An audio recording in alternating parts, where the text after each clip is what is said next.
¿Cómo le vestimos alumnos? En esta ocasión tenemos la oportunidad de desarrollar la materia de Historia Argentina 3. De alguna manera este PowerPoint nos va a servir para la elaboración de un foro, pero sobre todo para empezar a hacer un análisis acerca de los primeros módulos que empezamos a trabajar.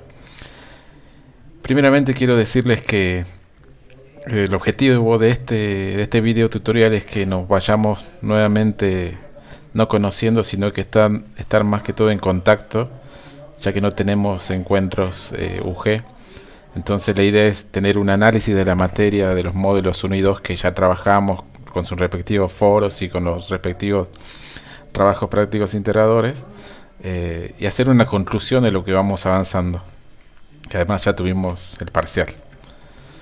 En el foro 1 empezamos a trabajar algunas cuestiones lógicas de la historia argentina, pero sobre todo qué es el radicalismo. Ustedes ya lo vieron en la materia anterior, pero acá vamos a ver cómo el radicalismo se cambia de un partido de oposición a un partido de gobierno. Entonces de alguna manera vamos a ver las tres presidencias radicales. En el primer foro realizamos un mapa conceptual que la verdad que ustedes trabajaron de una manera muy buena en ese sentido. Ya tienen muy manejado realizar mapas conceptuales y fue fácil para mí corregirlos. Bueno, vimos la división de personalistas, antipersonalistas, los partidos políticos existentes en la época. Estamos hablando de 1810-1830. Cómo se redefine un Estado.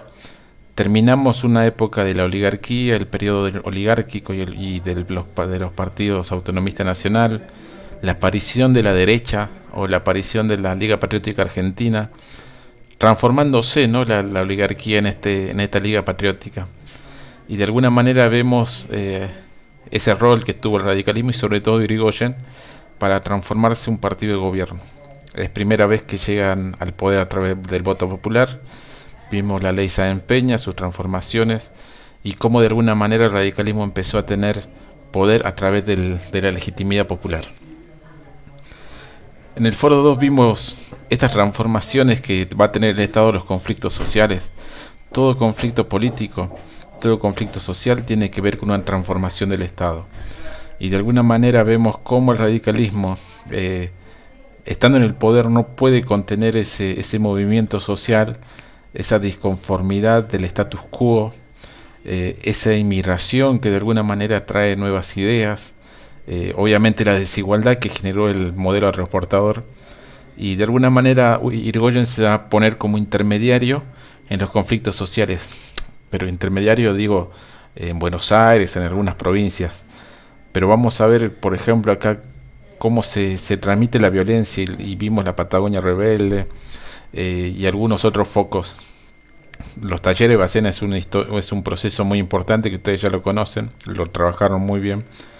Y de alguna manera esto nos ayudó a ver cómo el Estado y sobre todo Irigoyen trata de mediar entre el empresario y el trabajador. Entonces el Estado ya deja de no hacerse parte de ese conflicto social, de ese conflicto laboral, sino que trata de mediar, pero obviamente lo supera el radicalismo y de alguna manera tratan de hacerlo a través de la mediación. Pero los conflictos sociales se van a dar igual. Esto hay que entenderlo en un contexto internacional. Esto tenemos que comprenderlo en un proceso de nuevas ideas que lo trabajamos en el módulo 2. Este fue el primer trabajo integrador que trabajamos y tuvimos consignas muy importantes, sobre todo el modelo aeroportador.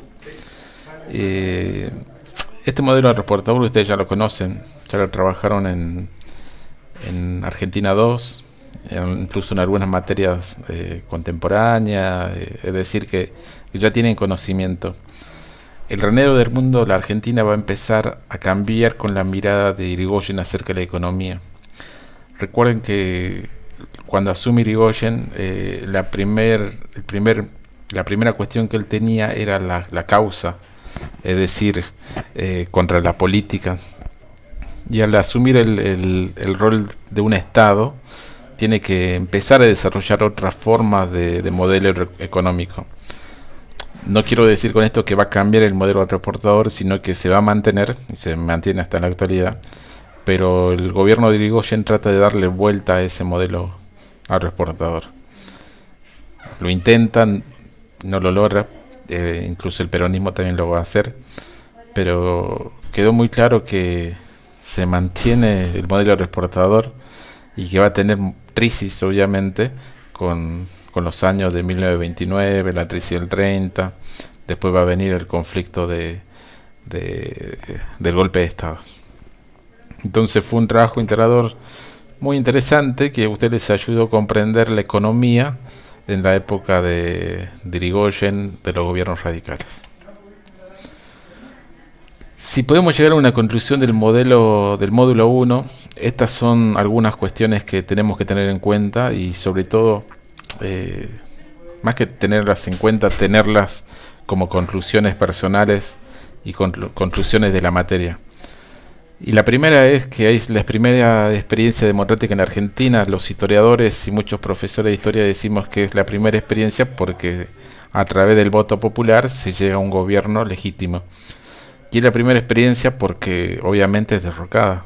Es decir que no fue una continuidad democrática, sino que tuvo el golpe de Estado del 30. El primer populismo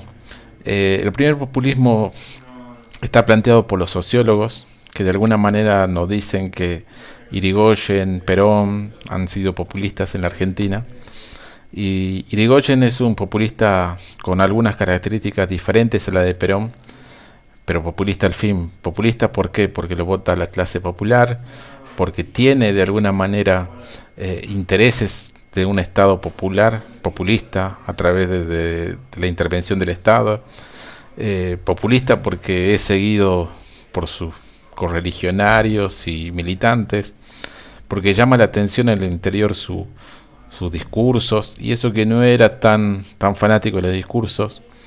Por eso la oposición le decía el peludo, porque vivía escondido en su casa y en la Casa Rosada, comité y así.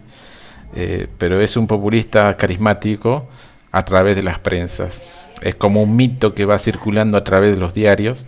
Y obviamente sus seguidores lo arengan, lo solicitan todo el tiempo.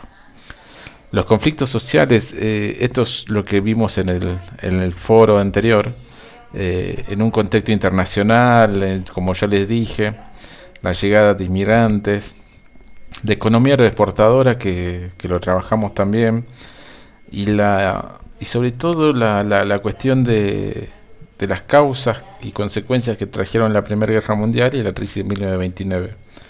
No solamente en el aspecto económico, sino también en el aspecto político, que van a devenir con el golpe del 30 de nuevo la restauración del orden conservador que algunos plantean. Pasemos al módulo 2. Este es el foro que trabajamos. Realizamos realizamos un importante video acerca de la década infame, algunas características, intentamos exponer cambios políticos y sobre todo económicos en la década infame, es decir, algunas características típicas de la década que dura del 30 al 43, cómo van cambiando los presidentes, sus modelos económicos. Es más que todo saber qué es década infame. Como les dije anteriormente, es una restauración del orden conservador. Es como que la oligarquía que fue de alguna manera sacada del poder en la Argentina, retoma nuevamente el poder y lo asume a través del fraude patriótico. El movimiento obrero en la Argentina, este tema es muy interesante porque de alguna manera nos muestra los orígenes del movimiento obrero, el sindicalismo. Vimos un movimiento obrero interesante, elaboramos un PowerPoint, que la verdad que muchos de ustedes lo han realizado de una manera muy interesante, coherente, interesante para la lectura. Colocaron imágenes y cuadros de la época. Entonces de alguna manera fue un material que a ustedes les va a quedar cuando ejerzan la docencia. Pero la verdad que fue muy interesante. Lo interesante de esto son las ideas anarquistas, socialistas, cómo se dividía el movimiento obrero, las ideologías que implementaban, algunos conflictos en el caso Falcón, que en la actualidad se replicó con con un atentado y bomba en el mausoleo de Falcón en Buenos Aires. Es decir, que la historia se va repitiendo y obviamente esta chica que tira la bomba es anarquista. Fíjense que han pasado 100 años de ese acontecimiento histórico que todavía continúa. Pero para empezar a decir esto, el movimiento obrero necesita tener participación política, reclama por sus derechos, siente que es hora de que en el mundo ya los obreros han tenido mucha participación respecto a sus leyes laborales y en la Argentina no. Entonces esto va a ser percibido luego por el peronismo, para no solamente el peronismo captarlos y controlarlos, sino darle los beneficios que ellos buscaban. Y estos movimientos tan interesantes que son el socialismo, el anarquismo y el comunismo, van a tener mucha participación política en los 40 y en los 50 en la Argentina. El trabajo práctico integrador tiene que ver con esto mismo, y son preguntas que me parecía que ustedes las tenían que contestar. ¿Qué ideología tienen los primeros movimientos obreros? ¿Cómo se organizaban cada una de ellas? ¿Cuáles fueron los conflictos del Estado? Explicaron el caso Falcón. ¿Qué papel jugaron las mujeres en estos conflictos? Y acá empezamos a hablar de la participación de las mujeres en la política argentina. Hay países pioneros como Uruguay que ya habían participado activamente en Valle y Ordóñez, y la Argentina no va a ser la excepción. Primero van a empezar las mujeres, obviamente populares, de las villas, de Buenos Aires, y en el interior también, pero bueno, después se sumará Victoria Ocampo, Alicia Moró de Justo, Eva Perón, las históricas que conocemos. Pero acá la participación de las mujeres son en las huelgas, son en las calles, son en las luchas por los derechos.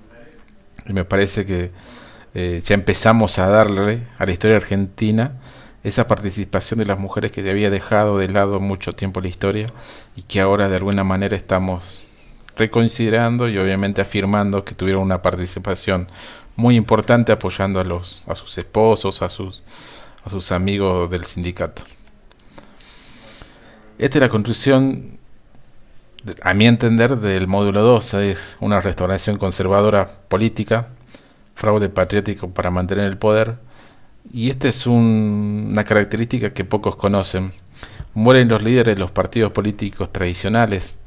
Irigoyen fallece después de estar preso en la isla Martín García, es decir, que pierde el radicalismo un líder. Lo mismo sucede con Alvear 2 años después. Entonces el radicalismo se va a ver desmembrado no solamente en dos, que eran personalistas y antipersonalistas, sino que se va a desmembrar en provincias, y ahí va a tomar el poder en Sabatini, en Córdoba, pero no va a captar como lo captan los otros dos líderes. También fallece Justo. Uriburu deja los partidos políticos. Lisandro de la Torre se quita la vida después del trágico hecho en el Senado. Es decir, que la política argentina tiene partidos políticos pero pocos líderes políticos, y eso lo va a comprender muy bien Juan Domingo Perón, que participó en el golpe del 30 y además es conocedor del mundo y de cómo los partidos políticos tienen que interpretar lo que la clase trabajadora necesita. Reconfiguración de la economía, esto lo vimos, que trata de modificar de alguna manera el modelo del exportador, y ese modelo del exportador a través del Pacto Roca-Rússema, a través del Plan Pinedo, a través del ICI, un ICI que todavía no se lo va a ver, pero se lo verá en la época peronista, con el IAPI también.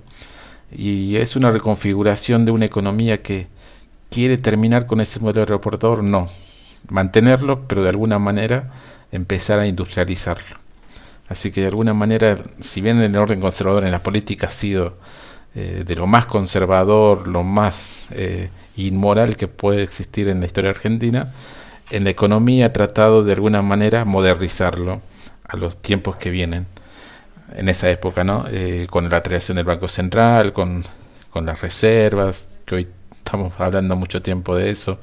Entonces, de alguna manera, en la economía, la década infame tiene algunas cuestiones políticas muy interesantes. Tenemos que tener en cuenta que también se está desarrollando la Segunda Guerra Mundial, cómo la Argentina vende a los dos países en conflicto, es decir que es muy interesante ver la reconfiguración de la economía en la década infame.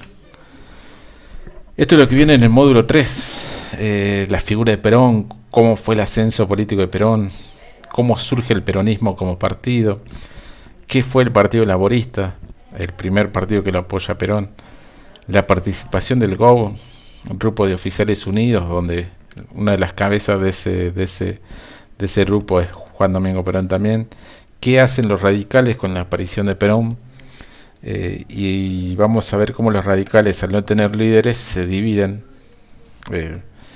que se rompa o no se doble. Me parece que quedó como una frase que hoy en día se sigue diciendo. Se rompió y de alguna manera unos radicales fueron por apoyar a Perón, otros salieron con otro candidato. Después vendrá el voto femenino a través de la figura de Eva Perón, pero vamos a hablar que el voto femenino tuvo otras participantes años anteriores que Eva Perón, y acá aparece el primer populista fuerte como lo conocemos en la actualidad. La intervención del Estado, el Estado benefactor, la nacionalización de los servicios, la nacionalización de todo lo que puede nacionalizar el Estado. Entonces tenemos un peronismo fuerte, un peronismo popular, un peronismo que va a cambiar la historia argentina porque va a dar participación a las clases obreras y de alguna manera va a cambiar la historia argentina hasta la actualidad. El peronismo es un partido clásico, es un partido con una ideología clara y de alguna manera va a transformar la política argentina en la década del 40 y 50. Esto es el módulo 3 que vamos a empezar a trabajar antes del receso invernal. Y el régimen militar del 43 al 46, el GOB, Perón y ascenso político, el mítico 17 de octubre de 1945, donde nace la lealtad peronista, cómo se conformó esta coalición inicial de poder del peronismo, cómo fue su liderazgo, qué tensiones tuvo. Una vez llegado al poder hablamos de un primer peronismo, después de su segunda presidencia de un segundo peronismo. Vemos cómo se modificó la Constitución de 1949, como la llaman todos, la Constitución peronista, y las causas y consecuencias del golpe de Estado del 55. Vamos a ver por qué se produjo ese golpe de Estado, a un presidente tan popular, no solamente de tener tantos partidos políticos con él, sino de tener a toda la gente en sí. Ganaba las elecciones cómodamente con más del 50% de los votos. Vamos a ver la economía peronista, el estado de planificación, transferencia de ingresos. Vamos a ver una bonanza peronista en el primer gobierno y un decaimiento de la economía en el segundo gobierno. Crisis de la orientación, el capital extranjero y el petróleo. Vamos a ver cómo este tema del capital extranjero y el petróleo va de alguna manera a tensar la ideología peronista acerca de la independencia económica, y dentro del propio partido peronista va a traer mucho conflicto. Los migrantes internos, la ayuda social, el Estado, los sindicatos. Es muy importante la ayuda social que trajo Eva Perón en la época, los convenios colectivos de trabajo que son tan beneficiarios en la actualidad, la introducción de la ley del artículo 14 bis de los trabajadores. Es decir, que vamos a ver con amplitud el peronismo, el primer peronismo, como dicen muchos, y vamos a ver cómo ese golpe del 55 tiene que ver la Iglesia Católica, el ejército, las corporaciones y sobre todo la oposición, que aprovecha el conflicto entre el peronismo y la Iglesia para de alguna manera derrocarlo. Bueno, alumnos, esto es todo por ahora. Ustedes tienen ahora un trabajo práctico integrado, un foro donde tienen que elaborar un PowerPoint parecido a este y empiecen a desarrollarlo de esta manera, explicándolo con sus propias palabras, y empezamos una unidad donde de alguna manera el peronismo va a ser centro de todo. Como profesor de historia tenemos que conocer el periodo con mucha autocrítica, pero sobre todo conociendo detalles que muchas veces no los conocemos. Así que bueno, un placer haber estado con ustedes nuevamente. Un saludo. Chao.